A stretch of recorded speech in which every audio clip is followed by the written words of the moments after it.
Howdy folks, just a couple answers to a number of questions I've had this week from you guys in Bioenergetics. The first one is about being on a diet and how if you stop doing it, you remove yourself out of the fat burning stage. That's just awesome. I guess that for some diets, you specifically, if you mess it up for one day, you're no longer burning fat. Now, remember what we've learned. You tend to be burning a certain amount of fat and carbohydrates at rest. It's influenced by your most recent meal. When you're in a caloric deficit, that's when you're going to be utilizing, obviously, still those carbs and fats to help you lose some weight. And you want to keep that deficit going for a long enough period of time that you're going to remove some appreciable amount of fat mass and lean mass. So you are always going to be burning some fat. I really have no idea what's going on there. But like anything else, there's people that need to make money, and they don't always make money doing things or understanding how things work, much less doing it ethically. So yeah, you're going to still be burning fat. I don't know about this 3 day thing. If anything, what they're probably doing is using this as a methodology to try and cause a little bit of unnecessary concern and anxiety in their individuals by trying to force some adherence in their diet. So yeah, that doesn't work at all. So that person's probably talking out of the wrong orifice, so to speak. But that's okay. If chocolate milk doesn't work like everybody supposedly thought, is there another drink that would help the most post-workout for recovery? Now, at the end of the day, chocolate milk is not a bad post-workout nutritional choice. It's got carbohydrates, it's got protein in there, and it's just got calories, which is probably going to help you also with recovery. The key is it's not the end-all, be-all, greatest recovery drink ever made. If you're lactose intolerant, it's pretty damn useless. If you don't like chocolate, well, there's other flavors you could use. And when it comes to milk itself, the fraction of it that's whey is usually much more rapidly digestible, especially if you're doing like a hydroxylate, which has a little bit even better profile for absorbability.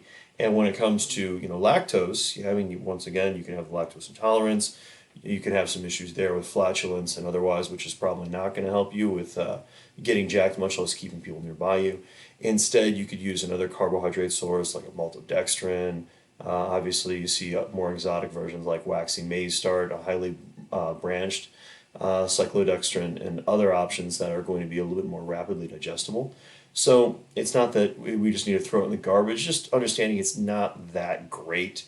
There's other options, but they're also going to be more expensive.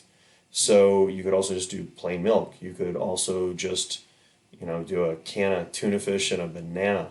There's a number of options out there. We're just really trying to focus on making sure we hit our macros, and then our micros, but also being mindful that it's a lot of things aren't as great as people say they are, but they're also not that bad.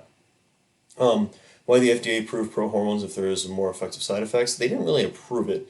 Pro-hormones are a supplement, so effectively you just have to show that you can find it somewhere in the wild, so to speak, and from there they just throw it into. So it's not they approve it like it is with true drugs, pharmaceutical agents.